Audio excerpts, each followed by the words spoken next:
Welcome to a free COVID-19 precautions training video from ServSafe, guiding you as you plan to reopen your operation. Before you begin, this course is not ServSafe Manager or ServSafe Food Handler training or certification. You will not receive CEUs. A record of training is available after you watch the complete video. You can download the record of training immediately after completing the video by clicking this icon. A transcript is available through the resources button on your screen. Other important COVID-19 resources are also available through the resources button. You can use the media player to pause or rewind the video at any time. If you have any questions, please visit www.servsafe.com/contact-us.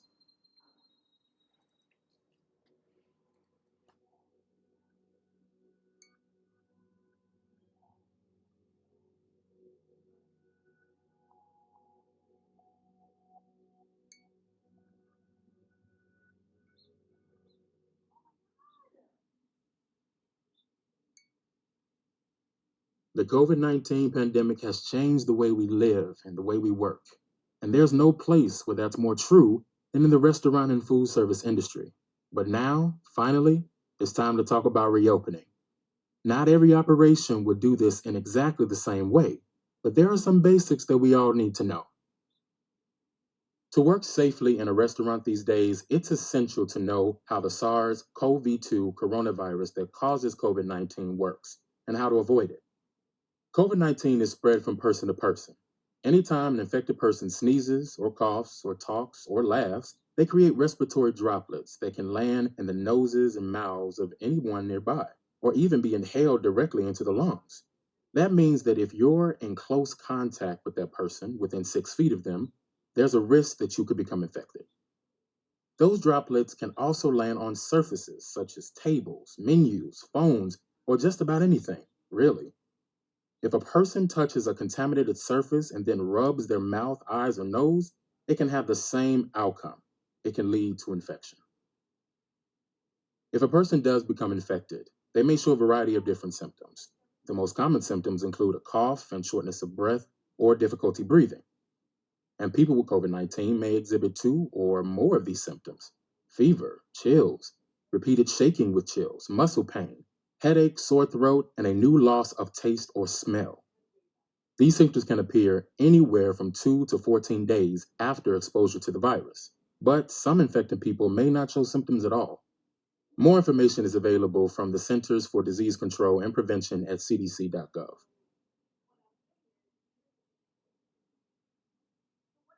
Keeping yourself healthy is the best way to keep your guests safe. The virus spreads between people in close contact, so social distancing is the best way to avoid it. As not all infected people show symptoms, it is best to keep your distance at all times. Also, avoid touching your face with unwashed hands, especially your eyes, nose, and mouth. You don't want to give the virus a free ride into your body. And of course, wash your hands. That's more important now than ever. What else can you do to keep your guests safe? The most important thing is to stay home if you're feeling sick. So tell your manager when you feel ill. They'll let you know what you need to do.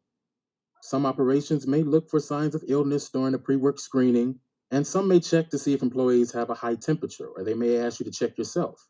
It depends on the operation and local legal requirements. Another important precaution you can take is to make sure that coughs and sneezes are covered. And this is where face coverings come in. The main purpose of a face covering is to keep the people around you safe by controlling the spread of droplets, whether you're coughing, sneezing, or even just talking, laughing, or breathing. You want face coverings to fit snugly and comfortably against the side of your face. It doesn't matter whether they tie around the back of your head or use ear loops. Either is fine. Just make sure that the face covering covers both your mouth and nose, fits snugly, and that you can breathe without restriction. Washable cloth face coverings should be made of multiple layers of fabric and should be suitable to being laundered and machine dried. When you're putting the face covering on, be careful not to touch your eyes, nose, or mouth with unwashed hands.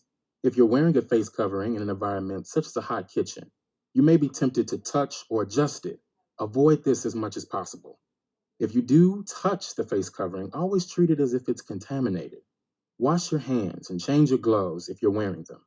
And if you remove your face covering, remember not to set it on a food contact surface. Either dispose of the mask or place it in a container or bag. Then launder it as directed by your manager.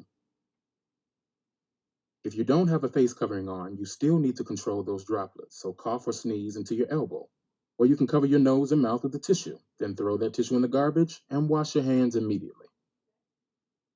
You work in food service, so you already know how to wash your hands properly. If you have any questions, ask your manager.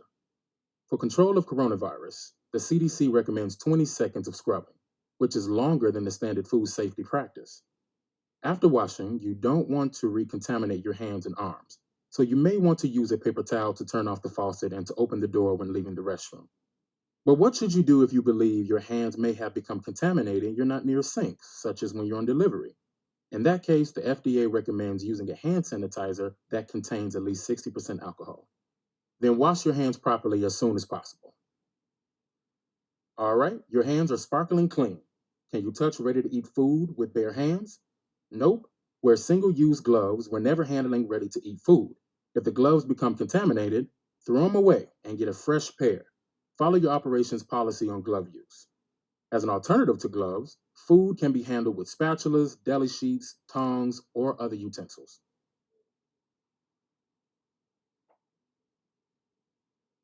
When reopening the operation, you should discard any food items that are out of date.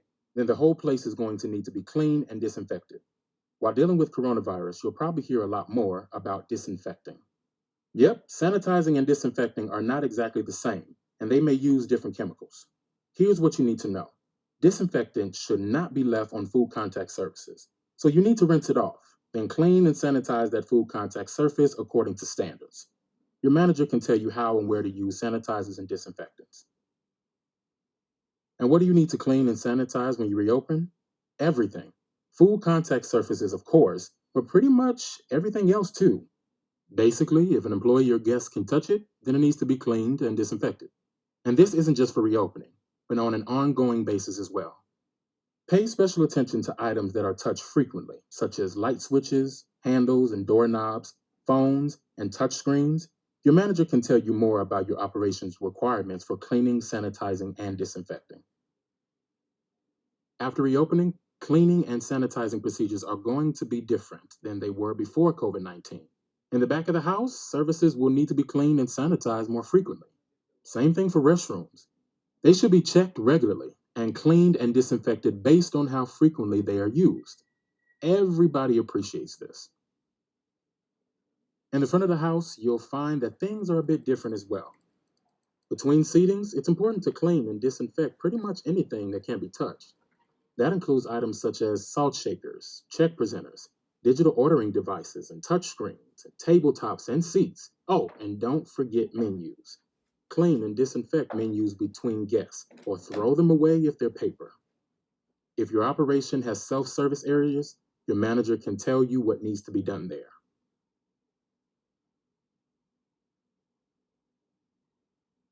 We've all heard plenty about social distancing, and we all know that maintaining a 6-foot distance can help to keep us, our coworkers, and our guests safe. And that's important because we will be sharing space with our coworkers in the back of the house and with our guests in the front of the house. Even so, there are steps we can take. After reopening, restaurant and food service operations are going to look a little different. For starters, you'll probably be seeing new signage.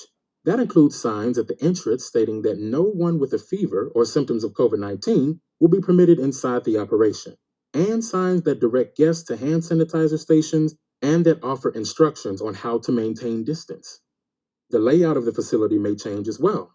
Each operation is different, but you can expect to see efforts made to keep guests and employees at safe distances. That might include things like 6-foot spacing between guests, barriers between booths, smaller tables, changes to the way self-service areas function, and increased spacing in kitchens.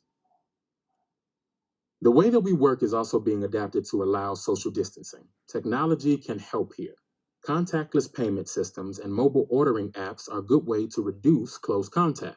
Reservation systems and encouraging guests to call or text ahead can also help to reduce guest crowding in waiting areas and bar areas.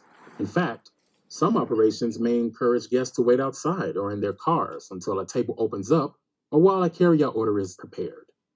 And don't forget third party delivery drivers, suppliers, and anyone else who may enter your operation. Social distancing applies to everyone. Of course, our job is to provide great food and service. We will deal with people during the course of our work, so when working with guests, you may want to use a face covering, or you may be required to. And if your operation has hand sanitizer for guests, be sure to let them know where it is and thank them for their patience. All of this applies to us too. Keep that distance between coworkers, not only while working, but also when taking breaks. If you need to work in smaller kitchens or other confined areas, it may be tricky to stay 6 feet apart.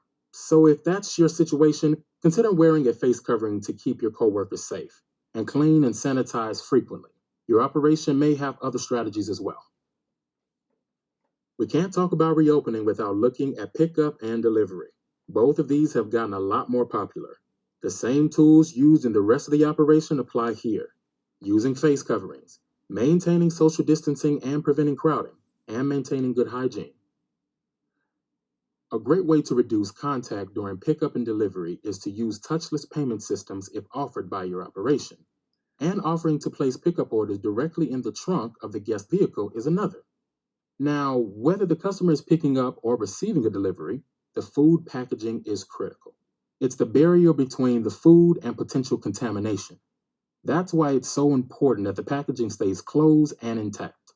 It should never be opened by anyone except the customer. Cleaning and disinfecting matters for off-site delivery too. Coolers, insulated bags, even the delivery vehicle that all of this is carried in should be cleaned frequently. Your manager can tell you your operations policies. When delivering food off-site, you want to reduce close contact just like anywhere else.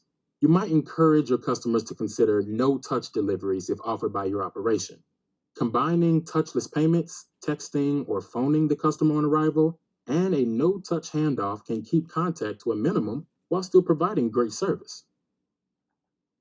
And that's basically it. We're ready to get back to work. Operations are reopening, and now you know what you need to do. Keep everything clean and disinfected, pay attention to hygiene, especially hands, and maintain social distancing. Of course, the situation continues to change, and we learn more every day. If we do our part, we can help keep everyone safer, employees and guests.